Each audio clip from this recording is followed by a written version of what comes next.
شیطان نے اگر تم میں ڈال دی تو اب وہ تمہیں مائنس پہ لے کے جا رہا ہے. کیا پہ لے کے جا رہا ہے؟ میں.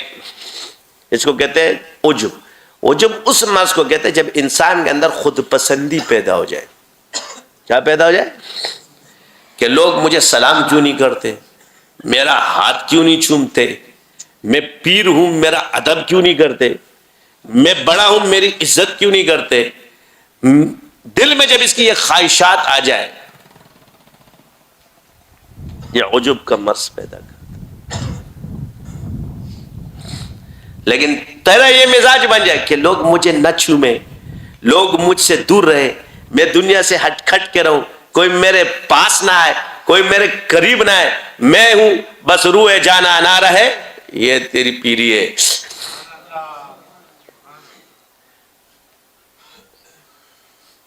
پھیر لوں رخ پھیر لوں ہر ماسے واسے پھیر لوں،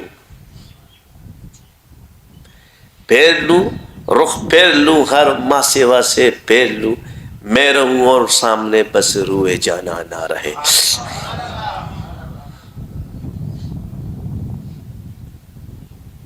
یہ آزمائشوں کے لیے ہوتا ہے. اللہ کی طرف سے تمہارے دوستوں میں تمہاری وقت کی کمی آ جاتی ہے، وہ تمہیں اگنور کرنا شروع کر دیتے ہیں. یہ تیرا امتحان ہوتا ہے.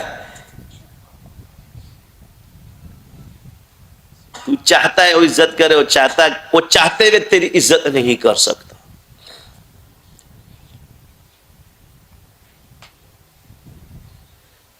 تجھے اس چیز میں الجھا دیتا ہے. جو بھی دین کا کام کرے گا تجھے غصہ آ رہا ہے، ہماری طریقے پہ کیوں نہیں. اپنے طریقے کو سب پہ لاگو نہیں کرو، اپنے طریقے کو خود اختیار کرو.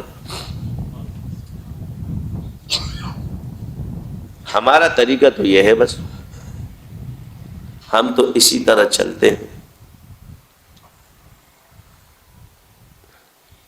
سنت کو لاگو کرو اپنے اوپر بھی اور اوروں پر، اور اپنے طریقے اوروں پہ مت کرو. خود شاذلی بن جاؤ، دوسروں کو اعتراض کرنے دو. جب وہ بھی شاذلی بن جائیں گے اعتراض چھوڑ دیں گے.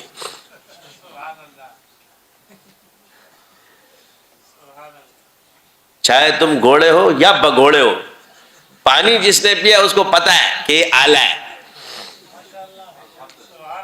وہ مجھے کالا سمجھیں گے مگر سلسلے کو آلہ ہی سمجھیں گے.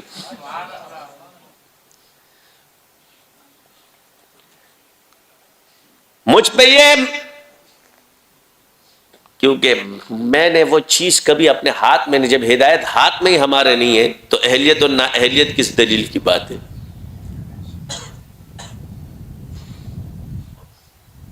جب مجھے اپنے انجام کا پتہ نہیں ہے کہ میں کس چیز پہ ہوں گا تو دوسرے کے بارے میں کیوں خیال. پھر مومن پہ تو حضور نے ظن المؤمن خیرہ کا فرمایا ہے، مومن پہ اچھا گمان کرو، خیر کا گمان کرو. میرے سامنے ایک ہی بات ہے کہ اللہ نے اسے مسلمان پیدا کیا، اس لیے اللہ کا پسندیدہ، ورنہ کافر ہوتا. خوش قسمت ہے تو مسلمان ہے نا. یاد رکھو خوش قسمتی کیا ہے؟ ایمان ہے. بدبختی کیا ہے؟ کفر ہے. تمہاری اچھی اور بری تقدیر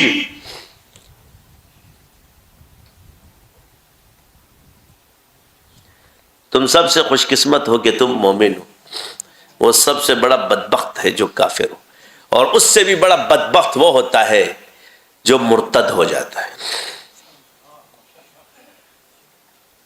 اس نے تو حق کو ابھی دیکھا نہیں، یہ تو حق پہ ہوتے ہوئے مرتد ہو گیا.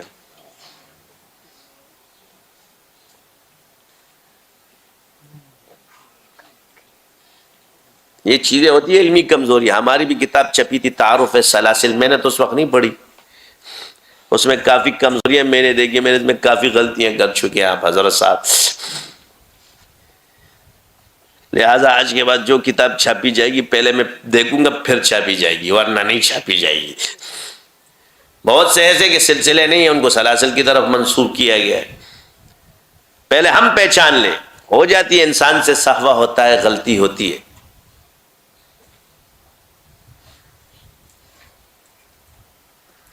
یہ غلطیاں ہو جاتی ہیں. اس لیے کسی چیز پر اعتماد کر کے جب تک ہم نہ پڑھے تو کمزوری اور غلطی کا اندیشہ ہو جاتا ہے، اور اس کے بعد بھی ہوگا. کوئی ضروری نہیں ہے صرف قرآن میں کوئی غلطی نہیں ہو سکتی، احادیث کی اللہ نے باقی کتابوں میں ادھر ادھر ہو جاتا ہے انسان سے، چاہے جتنی بھی کوشش کر دے.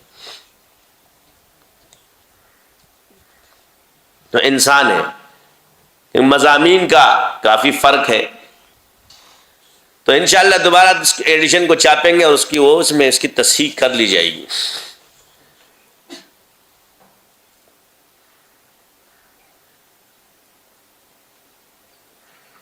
تو عرض کیا کر رہا تھا کہ پہلے ہم یہ پہچانے کہ صحابی کا درجہ کیا ہے، پھر تابعی امام. جب ہم نے امام مقرر کر لیے تو مجتہد خود ایک اصول ہے. ایک مجتہد کے بارے میں سارے وہ مجتہد جس کا مذہب چل رہا ہے، وہ مجتہد اس کا قول معتبر ہوتا ہے، مفتی اس کو لے یا نہ لے وہ اپنے مذہب میں برحق ہے. یہ مسائل اہل سنت والجماعت سے خارج نہیں. اس کے بعد اولیاء کے درجے کون ولی ہے؟ تو بھائی تمہیں کیا پتا کون ولی ہے؟ کہتے جس کی طرف کون سے علماء کا رجحان زیادہ وہ سلسلہ. تو علماء کون سے والے علماء؟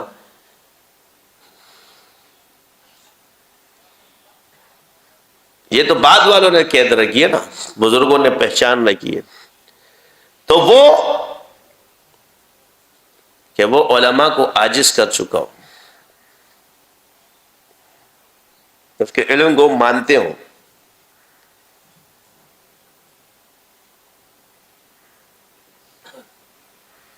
اب آج میں کیوں کہہ رہا کہ سنت سب سے ہے.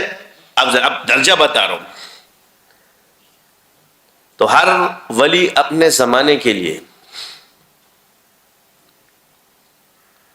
ایک ولی دوسرے ولی کا مقلد نہیں ہے، مگر امام کے ہم مقلد ہیں.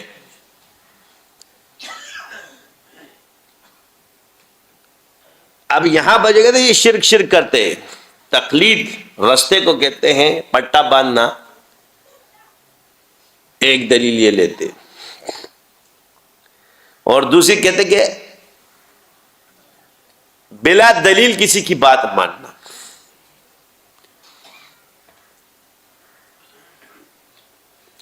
تو یہ جو بلا دلیل کسی کی بات مانی جائے گی یہ مجتہد ہے، یعنی یہ تعریف اجتہاد میں چلی جائے گی. مجتہد سے اس کا علم زیادہ نہیں تو دلیل کیسے مانگے گا؟ یہ مراد عام لوگوں کے لیے نہیں ہے، بلکہ جن کے لیے اجتہاد کا درجہ اللہ نے مقرر کیا تو ان سے آپ دلیل نہیں مانگ سکتے.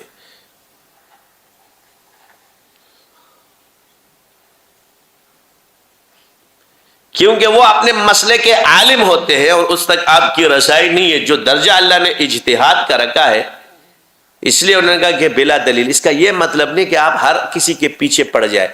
غیر مجتہد کی بات دلیل سے مانی جائے گی اور مجتہد کی بلا دلیل مانی جائے گی.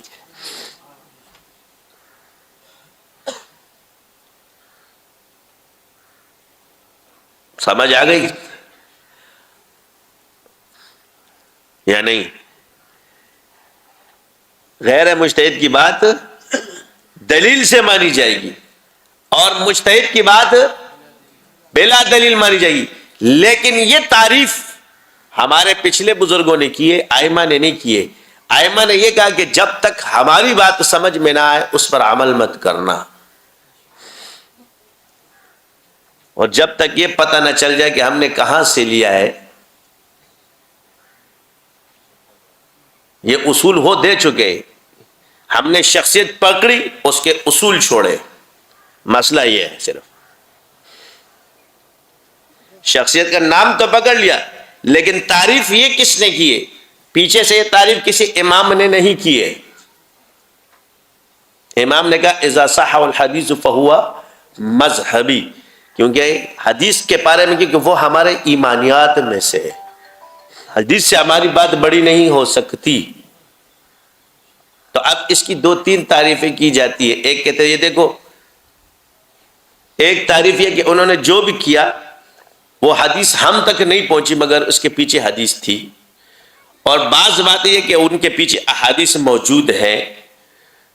اور تیسری بات ہے کہ ان کے مختلف اقوال موجود ہیں، لہذا جو قول صحیح حدیث کے مطابق ہو اسی کو مفتہ بھی کہا جائے. سمجھ آ رہی ہے؟